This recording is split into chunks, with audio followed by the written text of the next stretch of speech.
بسم الله الرحمن الرحيم. اقترب للناس حسابهم وهم في غفلة معرضون ما يأتيهم من ذكر من ربهم محدث إلا استمعوه وهم يلعبون لاهية قلوبهم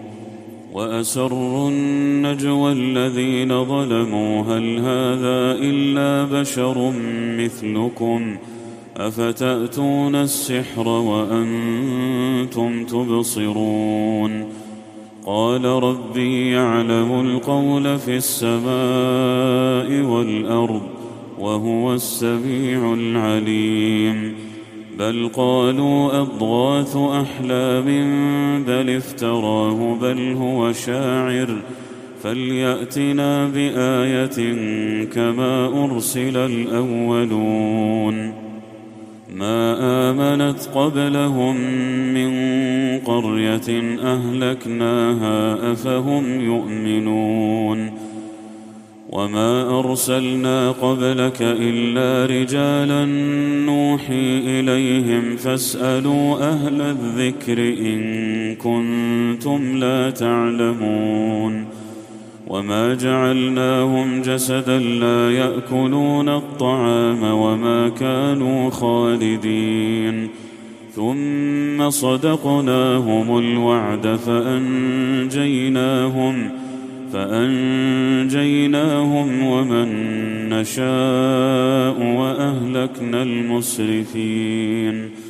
لقد أنزلنا إليكم كتابا فيه ذكركم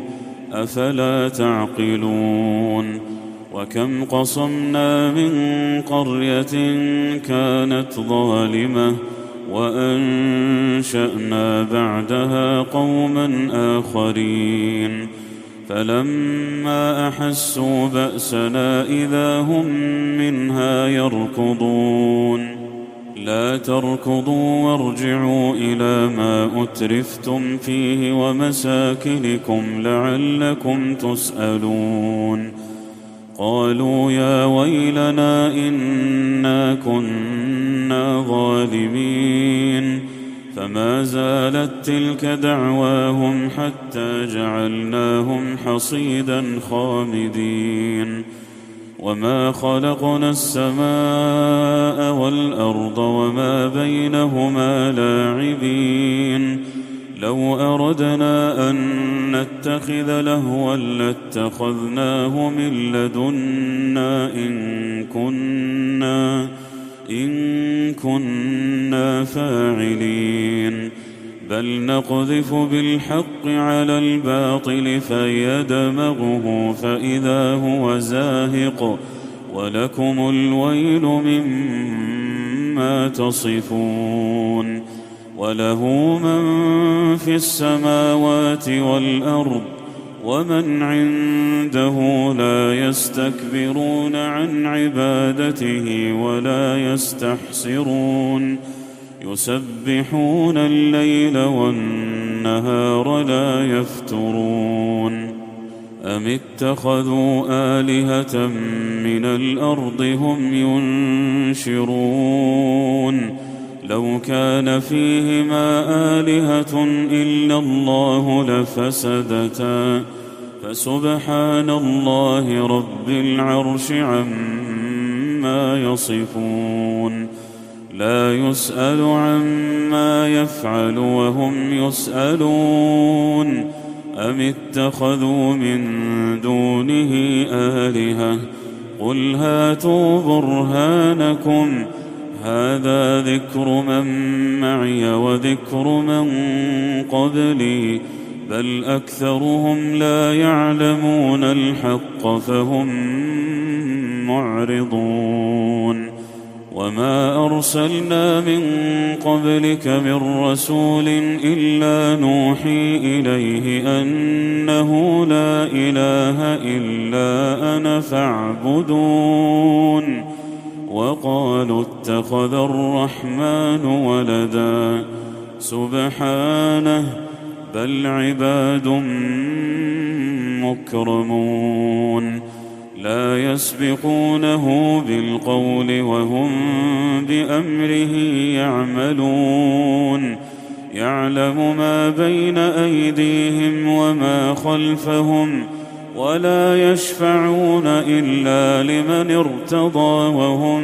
من خشيته مشفقون ومن يقل منهم إني إله من دونه فذلك نجزيه جهنم كذلك نجزي الظالمين أولم ير الذين كفروا أن السماوات والأرض كانتا رتقا ففتقناهما وجعلنا من الماء كل شيء حي أفلا يؤمنون وجعلنا في الأرض رواسي أن تميد بهم وجعلنا فيها فجاجا سبلا لعلهم يهتدون وجعلنا السماء سقفا محفوظا وهم عن آياتها معرضون وهو الذي خلق الليل والنهار والشمس والقمر كل في فلك يسبحون وما جعلنا لبشر من قبلك الخلد أفإن مت فهم الخالدون كل نفس ذائقة الموت ونبلوكم بالشر والخير فتنة وإلينا ترجعون وإذا رآك الذين كفروا إن يتخذونك إلا هزوا أهذا الذي يذكر آلهتكم وهم بذكر الرحمن هم كافرون خلق الإنسان من عجل سأريكم آياتي فلا تستعجلون ويقولون متى هذا الوعد إن كنتم صادقين لو يعلم الذين كفروا حين لا يكفون عن وجوههم النار ولا عن ظهورهم ولا هم ينصرون بل تأتيهم بغتة فتبهتهم فلا يستطيعون ردها ولا هم ينظرون ولقد استهزئ برسل من قبلك فحاق بالذين سخروا منهم ما كانوا به يستهزئون قل من يكلؤكم بالليل والنهار من الرحمن بل هم عن ذكر ربهم معرضون أم لهم آلهة تمنعهم من دوننا لا يستطيعون نصر أنفسهم ولا هم منا يصحبون بل متعنا هؤلاء وآباءهم حتى طال عليهم العمر أفلا يرون أنا نأتي الأرض ننقصها من أطرافها أفهم الغالبون قل إنما أنذركم بالوحي ولا يسمع الصم الدعاء إذا ما ينذرون ولئن مستهم نفحة من عذاب ربك ليقولن يا ويلنا إنا كنا ظالمين ونضع الموازين